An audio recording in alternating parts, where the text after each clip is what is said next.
Most of them still make a living almost without effort from the endless fertility of the land and the tropical abundance of their island country.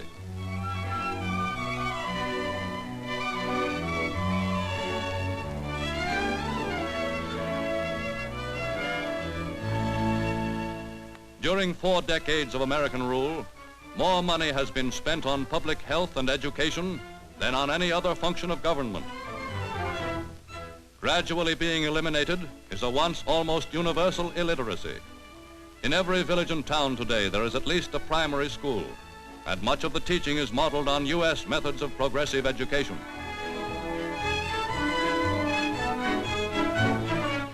To send a son or daughter to the University of the Philippines, Filipinos will make tremendous sacrifices.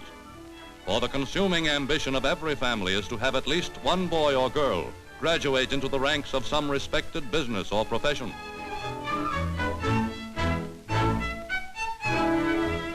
And no people in the world are more conscious of the fact that a prime requisite of good citizenship and good government is an intelligent and enlightened population.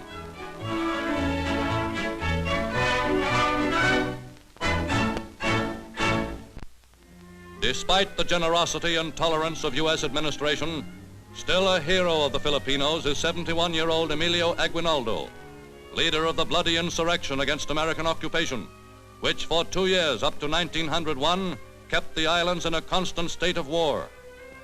Champions of unconditional independence, General Aguinaldo and his followers have long resented the presence of U.S. armed forces as a permanent encroachment upon the territorial integrity of their land, and have never ceased to demand the withdrawal of what they still regard as a symbol of Western imperialism.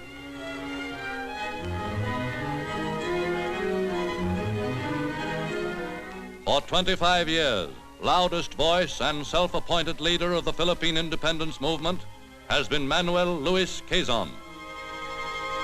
6 years ago, when Congress voted full and unconditional independence for the Philippines to take effect in 1946, Manuel Kazan journeyed to Washington for an event which was his greatest personal triumph.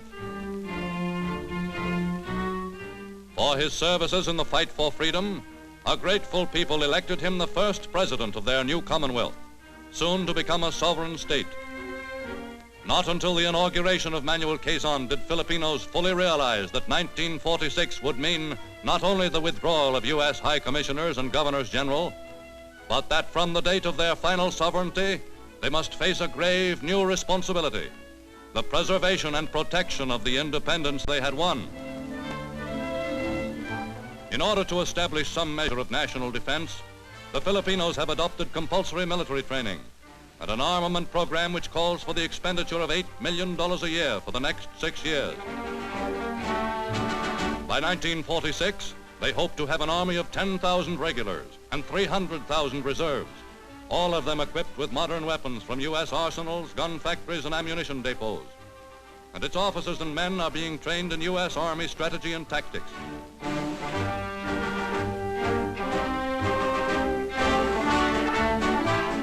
Number 1 soldier of the Philippines is its 60-year-old Field Marshal and military advisor, General Douglas MacArthur, one-time U.S. Chief of Staff. Great and good friend of Manuel Kazan, Field Marshal MacArthur is reputedly paid $50,000 a year to give the Philippines the benefit of his military experience. Pride of Douglas MacArthur and of President Kazan is the model Philippine Military Academy, whose 400 cadets, the best of the island's youth, must live for 4 years like West Pointers before being commissioned second lieutenants in the new and growing Philippine Army.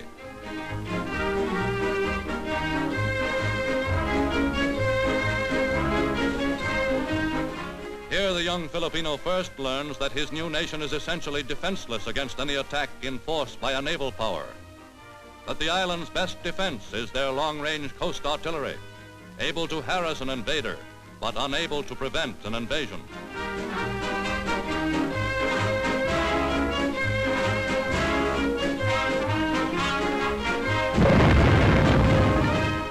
But until the date set for their complete independence, the Philippines feel safe, for the U.S. is morally bound to protect and defend them.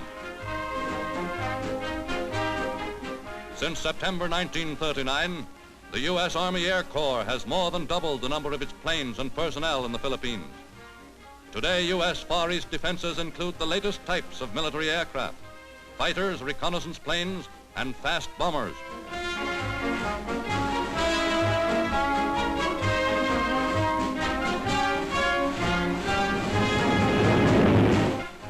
Based at Cavite, home port and navy yard of the U.S. Asiatic Fleet, is a newly augmented force of 45 light naval vessels. Though by the terms of Philippine independence, the United States is under no obligation to defend the islands after 1946, the U.S. Navy has reserved the right to maintain permanently the operating bases built and developed during the 47 years of U.S. rule.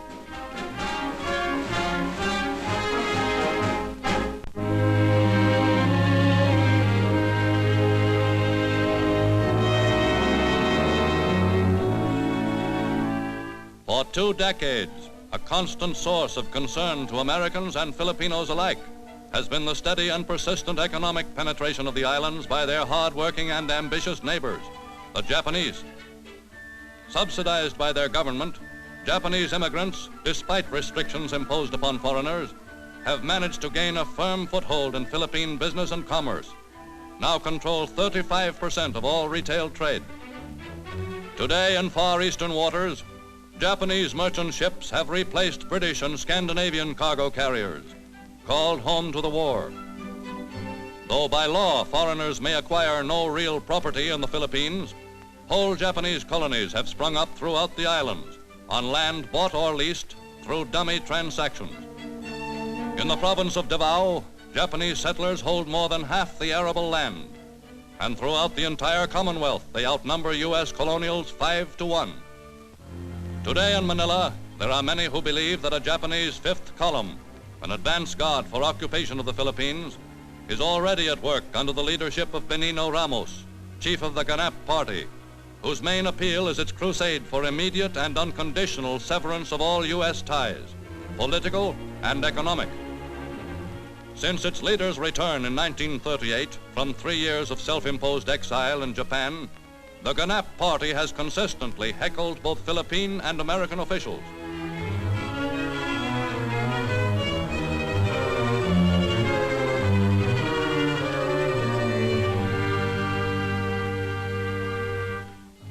Early in 1940, President Kazan, alarmed by mounting Japanese ambitions in the South Pacific and in the face of Tokyo's violent protests, makes a bold move to limit Japanese immigration to a nominal quota of 500 a year.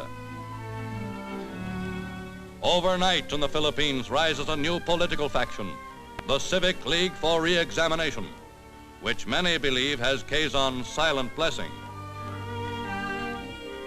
By the thousands, the League is enlisting Filipinos in its campaign to exchange a precarious independence for the security of Dominion status under the U.S. flag, so long as warrior nation Japan is on the march.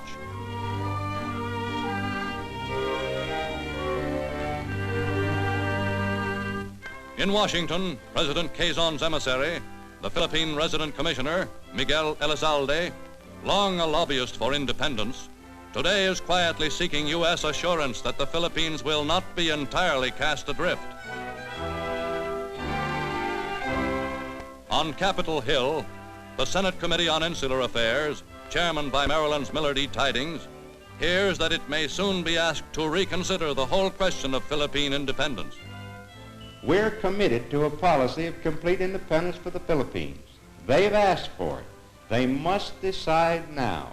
They can't have their cake and eat it too. And back in Manila, Manuel Kazan faces the gravest dilemma of his career.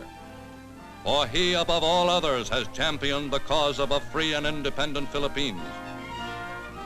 Whether his people are destined to achieve the independence they so long have cherished, Manuel Kazan dares not predict. For in the war world of 1940, no man can foretell what momentous changes history will have recorded for the world of 1946. Time marches on.